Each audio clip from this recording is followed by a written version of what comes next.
teriam eles, continuando aqui, irmãos, parte 2 do vídeo, teriam eles adentrado aos céus com corpos naturais? Paulo diz que isso, propriamente dito, é impossível. É impossível, por quê? Porque para se fazer parte do reino celestial, das coisas de Deus, você tem que ser espiritual, primeiramente. Hoje nós conseguimos ter acesso às coisas de Deus porque o nosso espírito foi vivificado, né? Foi transformado, ressuscitado, né? Por Cristo Jesus. Efésios capítulo 2, versículo 1 e 2, Colossenses 3, versículo 1, e assim sucessivamente. Somos novas criaturas. E para adentrarmos, né, com as três coisas, com os três elementos que nos foram ortogados por Deus, que é a composição humana, que é tricotômica, que é corpo, alma e espírito, conforme 1 Tessalonicenses capítulo 5, versículo 23, que o apóstolo Paulo fala lá que o nosso Deus preserve a gente, né? Em santidade, de forma irrepreensível, tanto na alma como no corpo, como no espírito, até a vinda de Cristo. Para estas coisas adentrarem ao reino de Deus, elas precisam de uma transformação. E nós sabemos que as primeiras coisas que foram transformadas foi o espírito, e o que está sendo, né, em decorrer, né, da nossa vivência com Cristo nessa terra é a nossa alma, e depois, por fim, o nosso corpo, com a vinda de Cristo. Isso é Paulo quem diz, não sou eu. Romanos 8, versículo 19 ao 21. Que é a redenção do nosso corpo, ou dos nossos corpos, que é a transformação. É com essa transformação que poderemos levar esta carcaça até a eternidade, e assim adentrar, né, na eternidade. Caso contrário, isso será impossível. Ok? Por isso da transformação. E aí surge a seguinte pergunta: teriam eles quem? Enoque e Elias, adentrado ao céu com os corpos normais, naturais que eles tinham? Porque eles eram seres humanos, isso aí a gente não pode negar. E aí? Teriam eles entrado com corpos normais, naturais? É claro que não, irmãos. Se eles adentraram com corpos naturais, 1 Coríntios capítulo 15, versículo 50, é um equívoco. Paulo diz que a carne e o sangue não pode herdar o reino de Deus, ou o reino dos céus, como queiram. E aí? E sabemos que o sangue e a carne ali, né, fazendo uma análise sintática e morfológica, é nada mais, nada menos do que o corpo, que é formado de carne e de sangue, onde habita a corrupção. Ok? Isso nós, analisando outros textos, juntamente com seus contextos, vocês vão ver que se trata, perdão, do corpo. Quando aparece essa expressiva carne e sangue, está se referindo, né, propriamente dito, ao corpo humano, ao corpo pecaminoso, corruptível, que será revestido da incorruptibilidade. É isso que Paulo ensina em 1 Coríntios capítulo 15, a partir do versículo 50. Então, como é que Elias e Enoque entraram no céu? Se eles foram transformados, logo também teremos um grande problema para solucionar. Se eles tiveram corpos glorificados, como explicar Cristo Jesus sendo a primícia dos que dormem e a primícia, dos que receberão corpos glorificados? Porque assim como Cristo ele é a primícia dos que dormem, isto é, daqueles que morreram e vão ressuscitar para a vida eterna, ele é o primeiro. Ele morreu e ressuscitou para nunca mais morrer, assim também, consequentemente, a igreja, ou posteriormente também, a igreja, que morrerá, né? Muitos santos já dormem no Senhor, mas vão ressuscitar porque Cristo ressuscitou, e esse é o direito que ele nos dá da ressurreição dentre os mortos. Então, se Cristo ele é a primícia dos que dormem, logo também ele é a primícia dos que vão, né, receber os corpos glorificados. E sabemos que ele ressuscitou com um corpo glorificado. Os evangelistas, eles são categóricos e enfáticos em dizer isto. Que eles estavam, ou que ele estava, perdão, ou estava com corpo glorificado. Ok? E que por isso ele foi assunto ao céu. Ele conseguiu levar desculpa a expressiva, né? A informalidade, mas ele levou a carcaça humana que ele obteve de Maria aqui nessa terra para o céu. O corpo que Jesus tinha, né? Ele está com ele lá no céu, mas de uma forma diferente, glorificado. Ok? Glorificado. Por isso que ele pôde entrar lá. Caso contrário, ele não poderia. Por quê? Porque o corpo que ele obteve de Maria era semelhante, né, ao corpo do pecado. E para entrar lá no céu, a semelhança tem que ser de um corpo espiritual. E para ter essa semelhança, por isso dá a transformação. Ok? Então, logo, se Elias e Enoque, ou Enoque e Elias, entraram no céu com corpos glorificados antes de Jesus, logo Jesus também não é a primícia, né, dos que têm corpo glorificado, ou dos que vão receber corpo glorificado. Tá vendo? É um problema em cima de outro problema que nós temos que solucionar. E que as Escrituras, aparentemente, não vai nos dar recursos para solucionar. Porque a Escritura, principalmente Paulo, né, escrevendo as suas cartas, ele é enfático em dizer que Cristo ele é a primícia de tudo. Ele é a primícia da criação, ele é a primícia dos que dormem, ele é a primícia de tudo, dos que vão ter corpos glorificados, ele foi o primeiro a receber, ele é a primícia, né? Ele é o herdeiro de tudo, nós somos co-herdeiros com ele, porque foi ele que morreu. O direito é dele, porém ele não é egoísta. Do direito que ele obteve na cruz do Calvário, morrendo em nosso lugar, porque era nós que merecíamos ter morrido lá, ele nos disponibilizou, nos fazendo co-herdeiros juntamente com ele. É Paulo que ensina isso, Romanos capítulo 8. Ok? Então, como solucionar esse problema? Como? Pergunto eu para vocês. Como solucionar? É como eu disse, nós não podemos interpretar, falei isso no primeiro vídeo, nós não podemos interpretar o Antigo Testamento somente à luz do Antigo Testamento. Porque lendo só o Antigo Testamento, parece que Enoque e Elias foram para o céu e estão lá na presença de Deus. Mas será que é isso mesmo que as Escrituras ensinam? O que seria ali o tomar para si, né? O ter tirado de um lugar, né? Porque é o que aparenta dizer o escritor aos Hebreus o que aconteceu com Enoque e Elias. Vamos ver? Aí nós vamos interpretar os textos do Antigo Testamento à luz do Novo, que essa é a regra da exegese, né? Ou da hermenêutica, que dentro da hermenêutica tem a exegese, né? Que é a arte de interpretar a palavra de Deus, a forma correta. Nunca o antigo deve ser interpretado à luz do antigo, e sim à luz do novo, porque o novo é o complemento do antigo. O antigo é só a sombra, o novo não. O novo já é a imagem exata de todas as coisas, tá? E ambos os testamentos se completam. Por isso que não posso eu isolar o Antigo Testamento sem examinar o Novo.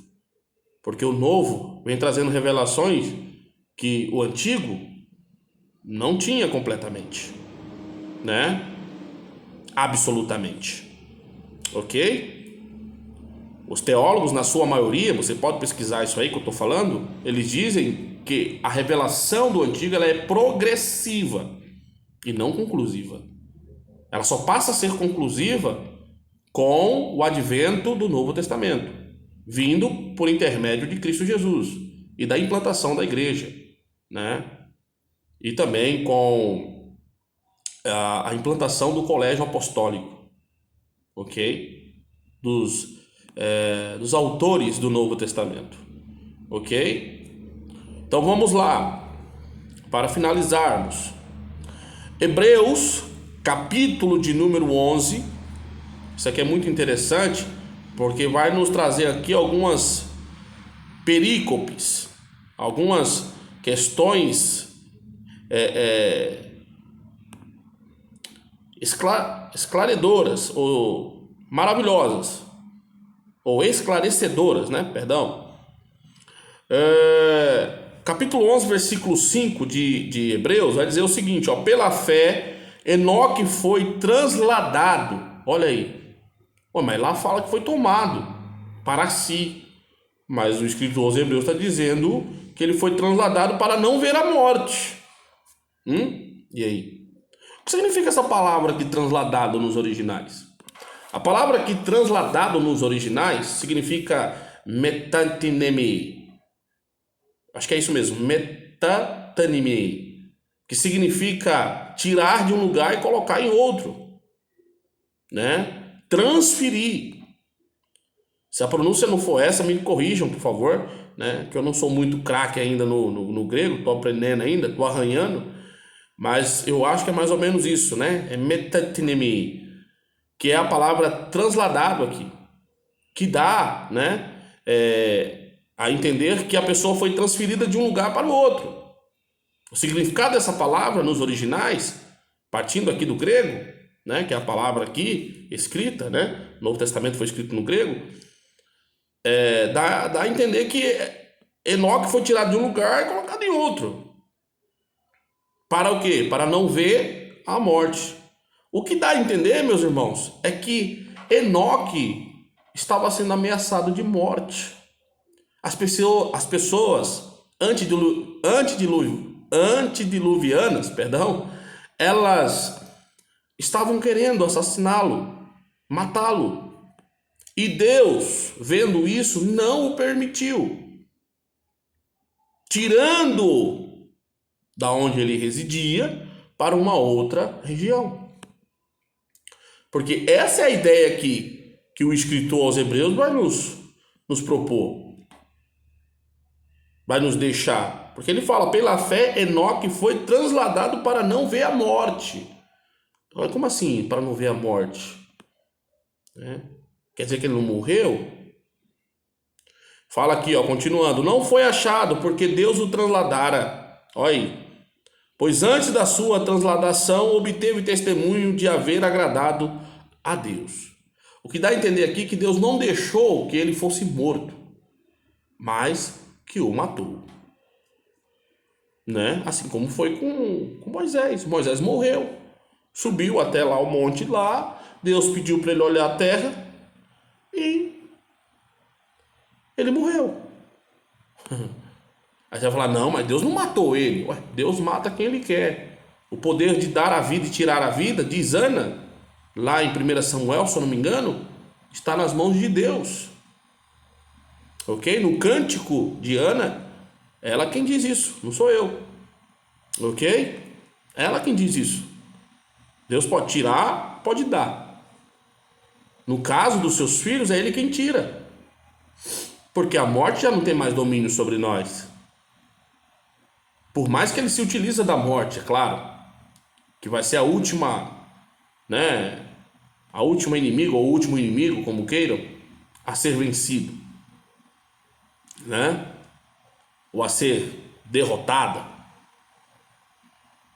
Mas Deus se utiliza da morte. Ele mata, ele fere, ele faz o que ele bem quiser, ele é Deus. Então o que dá a entender aqui é que Deus o matou. Ou que Deus levou ele para um outro lugar. É claro que eu estou aqui dentro do campo da conjectura, mas é o que dá a entender. Que Deus o transladou, transferiu ele de um lugar para o outro, para que ele não fosse assassinado,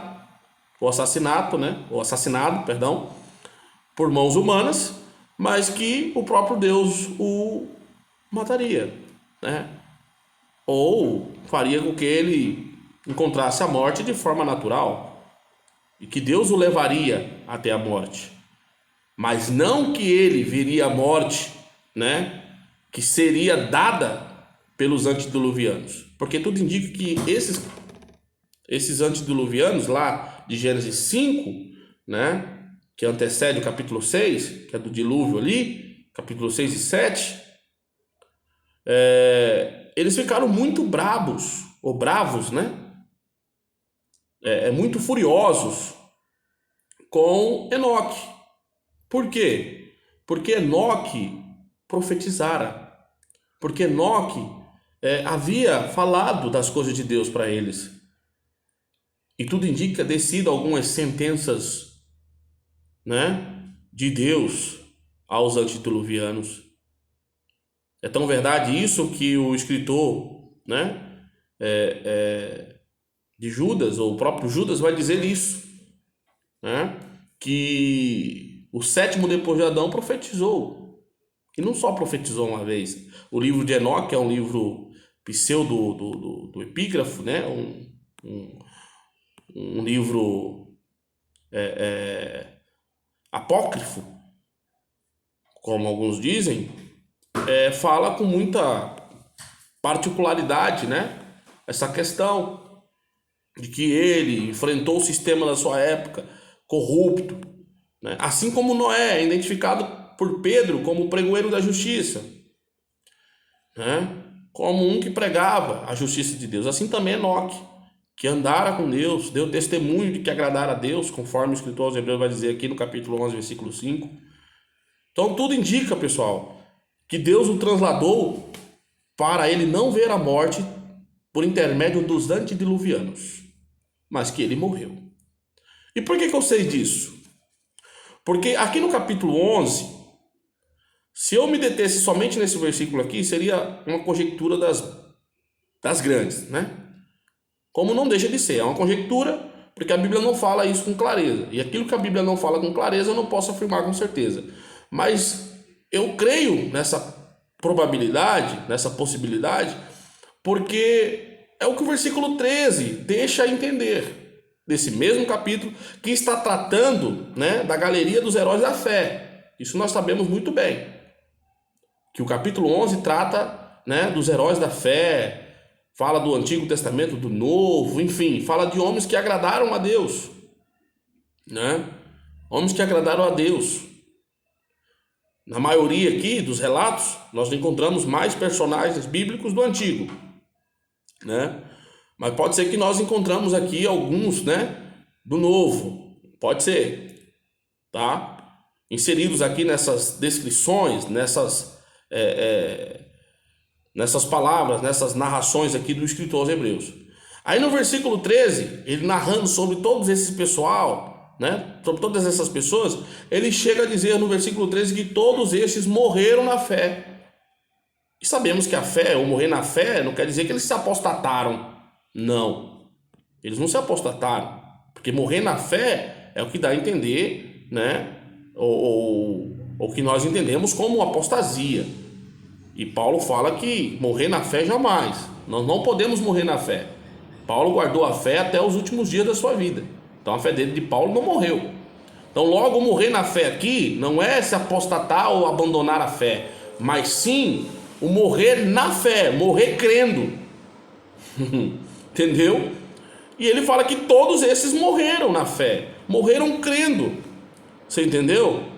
Nas promessas. Porém, sem ter obtido as promessas. Continuando o versículo, todos esses morreram na fé, sem ter obtido as promessas, vendo-as, porém, de longe, e saudando-as, e confessando que eram estrangeiros e peregrinos sobre a terra. Olha aí, o escritor diz que todos morreram. E nessa relação aqui, né, da galeria dos heróis da fé, ele inclui, né, Enoque, Jefité, Moisés, Elias, principalmente Elias, versículo 37, quando ele fala assim, ó, foram apedrejados, provados, cerrados pelo meio, mortos ao fio da espada, andaram peregrinos, vestidos de peles de ovelhas e de cabra. Quem que se vestia assim? Elias, né? necessitados, afligidos e maltratados. Olha aí, estes morreram. Aí você pode dizer para mim, mas a morte está relatada no versículo 13. É claro que aqui não está numa ordem cronológica, né, de narrações de fatos. Ele inclui tudo, todos estes que eu vou narrar, do começo ao fim, morreram na fé, não tendo obtido as promessas. Os irmãos estão vendo? E nós vemos que Elias, propriamente dito, não morreu depois que ele foi ali levado pelo aquele redemoinho, né, numa carruagem de fogo, né, com cavaleiros e tal, que tudo indica que é anjos ali. Eu tenho um estudo sobre isso que eu falo que é anjos, que o toma ali e tira da presença de Elias. Aquela tomada ali é de separação, é tirando um para que o outro apareça. Isso acontece no ministério de Jesus e de João Batista, né? Até então, João Batista que estava em cena, mas quando Jesus vem, ele sai de cena e Jesus aparece. Entendeu? Isso acontece praticamente no Antigo também. Quem estava com o ministério autêntico e presente no momento era Elias, mas o ministério de Eliseu, que representava o ministério do Senhor Jesus, teria que surgir, teria que vir. E para que ele viesse, Elias, que representava João Batista, teria que sair de cena. Ok? Então, meus irmãos, é isso, né? Todos esses morreram. E aí nós vemos que Elias, depois que ele é tomado e tirado ali da presença de Eliseu, seu moço, né, que pediu uma porção dobrada do seu espírito, lá em 2 Reis, capítulo 2, versículo 11, nós vemos que depois que ele é tomado, tirado ali da presença de Eliseu, que prefigurava o Senhor Jesus, assim como Elias prefigurava João Batista, o precursor do Senhor, né, o que clama no deserto, a voz que clama no deserto. Depois que ele é tomado e tirado, algum dos profetas do colégio profético da época, os que pertenciam ao colégio profético, vai procurar ele nas montanhas por 3 dias, mas não acha. Mais interessante é que depois de um tempo, uma carta chega até um rei. Agora eu não me lembro se é o rei de Judá ou é o rei de Israel, de autoria de Elias, entregue a este rei, tempos depois de sua, podemos dizer assim, de sua tomada, ok? De sua tirada do meio de Eliseu. Como explicar essa carta? Será que ele já tinha deixado essa carta, né, escrita para depois mandar por alguém a esse rei, né? Então fica aí para a gente pensar, né? E aí entra também a questão de Hebreus capítulo 9, versículo 27, que diz que a todos os homens está ordenado morrer uma só vez, isto antes da ressurreição, é claro, e da vinda de Cristo. Vindo depois disso o quê? O juízo. Isso é uma ordenança. Será que Deus teria abrido uma exceção para Enoque e Elias? Fique aí com esta questão. Ao meu ver, no meu pensamento, eles morreram, com base em Hebreus capítulo 11. Tá? Então, ninguém de fato subiu ao céu, senão o Filho de Deus que do céu desceu, Filho do homem. Tá ok, meus irmãos? Então, esse foi o nosso vídeo de hoje. Espero que você tenha gostado. Desculpa aí pelos erros de português, né? Estamos aí nos aperfeiçoando aí. Às vezes minha língua também ela enrola um pouco, né? Eu acabo gaguejando, atropelando alguma palavra, né? Alguma frase, e aí a gente acaba falando errado, tá? Mas eu creio que vocês entenderam, né? Compreenderam aí e creio que foi bênção aí para todos aí. Amém, meus irmãos? Fique com Deus. Qualquer dúvida aí, sugestão, acréscimo, correção, Deixa aí abaixo aí dos comentários para nós, né, estudarmos juntos e podermos aprendermos juntos. Amém? Deus abençoe. Fique na paz do Senhor.